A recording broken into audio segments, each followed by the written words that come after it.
Somehow, finally, Season 5 of Riverdale has come to an end, and with it, probably the most boring season of any TV show I've seen in quite a while. I mean, the first part of Season 5 was just finishing up Season 4, which is understandable given the circumstances, but then we got the long-talked-about time skip where the whole show jumped from when they all graduated high school in 2020 to 7 years in the future, all the way to the year 2021. But all the same, for the last time until next month, let's check in with Riverdale. But before that, really quick, this video is brought to you by Surfshark VPN. Somehow, it's 2021. Pretty much everyone knows what a VPN is. It protects you when you're on the internet, it stops your IP address from being hacked and your personal data getting exposed. I mean, everybody needs one. But Surfshark VPN goes above and beyond your typical VPN. You can use it on as many devices as you want with just one subscription. They also offer their Surfshark alert service that checks to see if your personal data has been leaked anywhere, like usernames, passwords, that kind of thing, so you can stay one step ahead. As well as their Surfshark search engine, which is a completely private and organic search engine free from data tracking and overreaching algorithms. And get this, you can sign up to Surfshark VPN today by going to surfshark.deals/Alex Meyers and use the promo code Alex Meyers to get 83% off the regular price when you sign up for a 2-year subscription. That means you get premium VPN services and a guaranteed peace of mind using any device or all of them at the same time, plus 3 extra months for free. So if you don't have a VPN, then you really need to sign up. But even if you already have one, go to surfshark.deals/Alex Meyers and use the promo code Alex Meyers to give Surfshark a try. Okay, back to the show.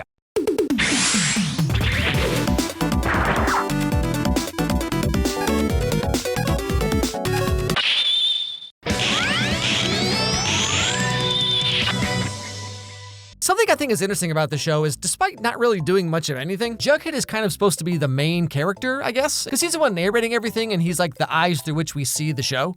It's been almost a year. Like the grown-ups in It, we returned to our haunted hometown and confronted the darkest monsters we'd ever faced. Ourselves. We'd survived. But surviving isn't the same as thriving.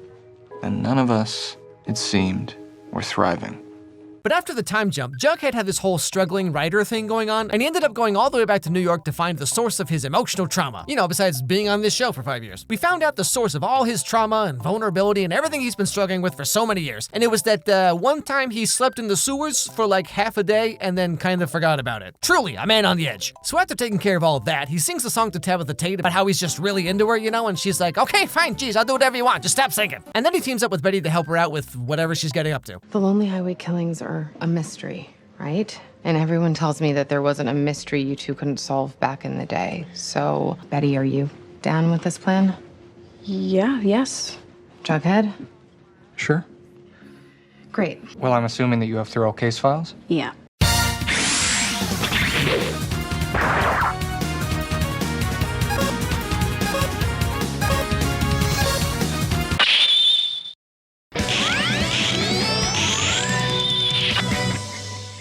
For most of the season, Betty's whole thing has been about trying to help and then find her sister Polly. So she's been trying to work the highway to get picked up and hopefully find some more like trucker serial killers or whatever. But she's not having much luck because she still has all her teeth, and so all the truck drivers are like, I know a sting operation when I see one. But one day, Betty gets some very interesting news about that one guy she captured last time. Ran your DNA against the most recent victim, Miss Cooper, and it wasn't a match. There's more, I'm afraid.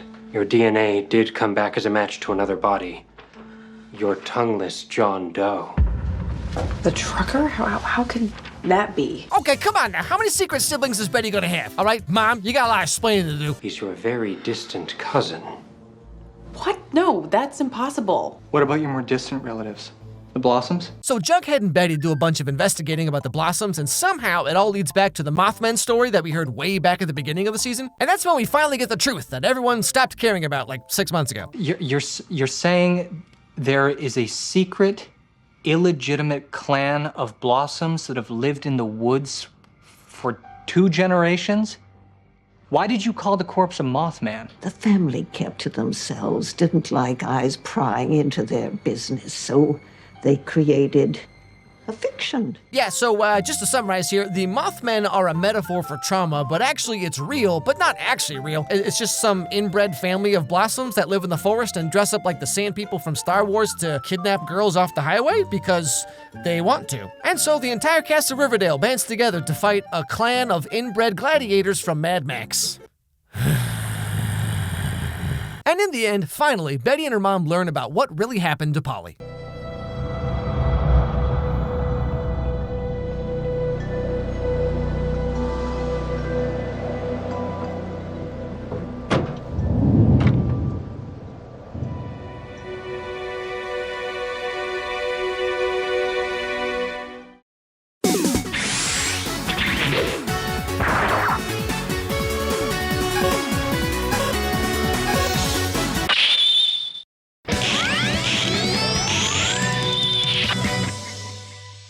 much this entire season, Veronica's story has been like the most inconsequential. It's literally just her trying to divorce Chad over and over again. Finally, she succeeds. But of course, Chad's not giving up that easy. Let's move on to the house in Sag Harbor. That's mine. I want alimony, too. Fine, you worm.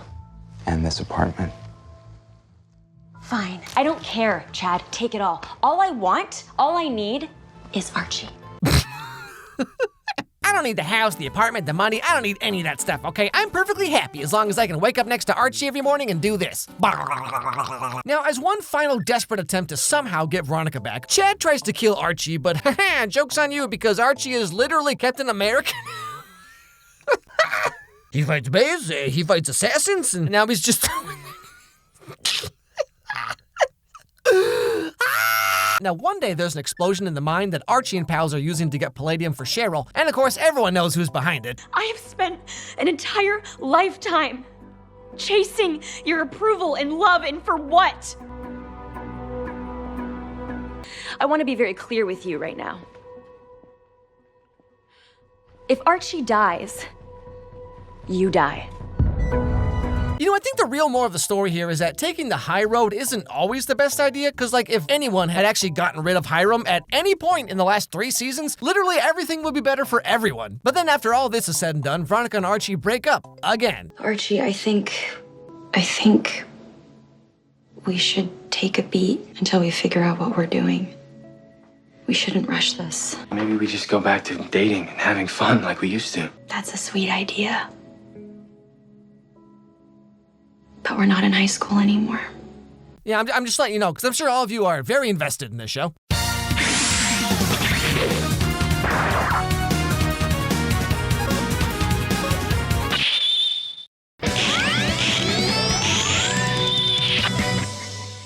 Like I mentioned, Hiram set off a bunch of explosives in the mine Archie was working in to hopefully get rid of him altogether. But thanks to Cheryl's newly discovered magic powers, Archie is saved. I call upon fire, call upon wind, call upon water, and lastly, I call upon the earth. Captain Planet, he's our hero, gonna take pollution down to 0.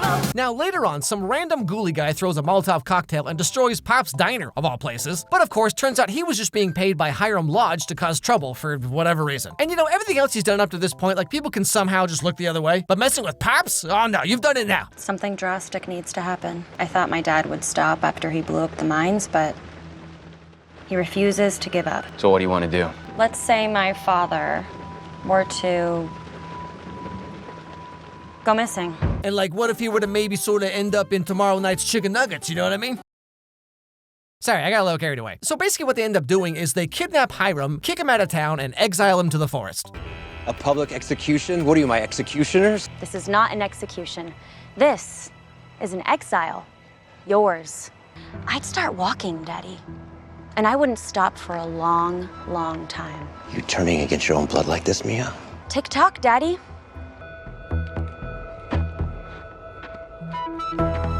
And so now, finally, Hiram Lodge has been dealt with. He's gone forever, never coming back, probably got mauled by all those bears that Archie kept beating up in the forest, right? Betty. What is it? Tick, tick, boom.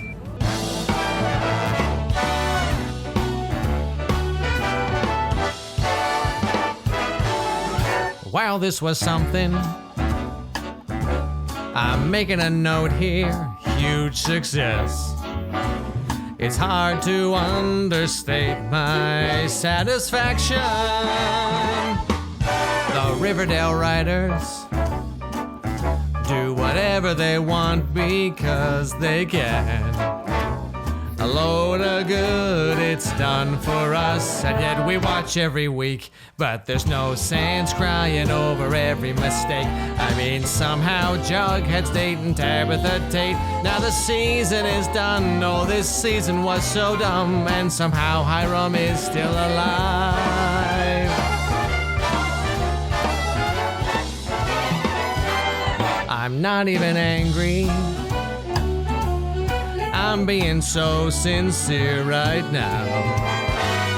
Even though this show is slowly killing me. But I'm glad I got burned. Think of all the things we've learned, even though Hiram is still alive.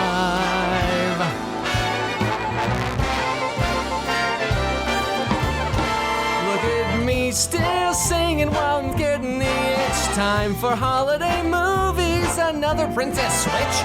Was time to run because season 5 is done. And somehow Hiram is still alive. Still alive. Still alive.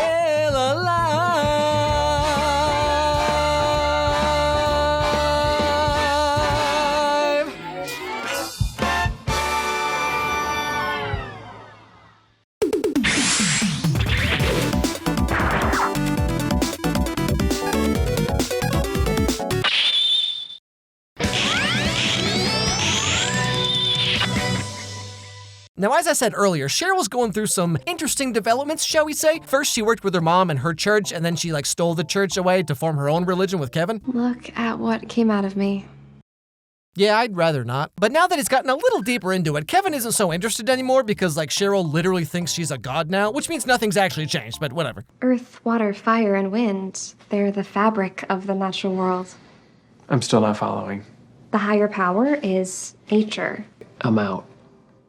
This religion's gotten a little too fringy, even for me. And trust me, I was in a cult where we sang Broadway songs in a chapel while wearing 3D glasses, so yeah, I can't believe this show's gone on for this long either. In the last episode of the season, Cheryl finds out that her ancestor may or may not have been a witch and was burned at the stake by Archie, Jughead, and Betty's ancestors, which she takes about as well as Cheryl can. I refuse to allow you four to perpetuate any further cycles of violence and bloodshed. So, to be clear, none of my ancestors were involved? No. But the same can't be said for your 3 conspirators who killed my dear Abigail. Therefore, I'm demanding a formal apology and acknowledgement of this travesty, publicly and immediately. And all this stuff with Cheryl, okay? I didn't really know what to make of it because this show has a habit of pulling the rug out from under you whenever anything remotely interesting happens. But we just got confirmation recently that Sabrina is going to be in season 6, which means that after 5 seasons of Scooby-Doo pulling off the mask and being all oh my goodness, the ghost was just the underwater Pilates instructor the whole time, and having every bit of supernatural-esqueness explained away, now it's hey, just kidding everybody, magic, demons, flying babies, it's all real now. So Hiram is still alive, although we did get confirmation that the actor who plays him has left the show, so maybe he is actually gone? Cheryl has magic powers now, because, that's what happens when you give up boys, apparently. And Archie and Betty have been blown up by dynamite. Yeah. Season 6 just can't come fast enough.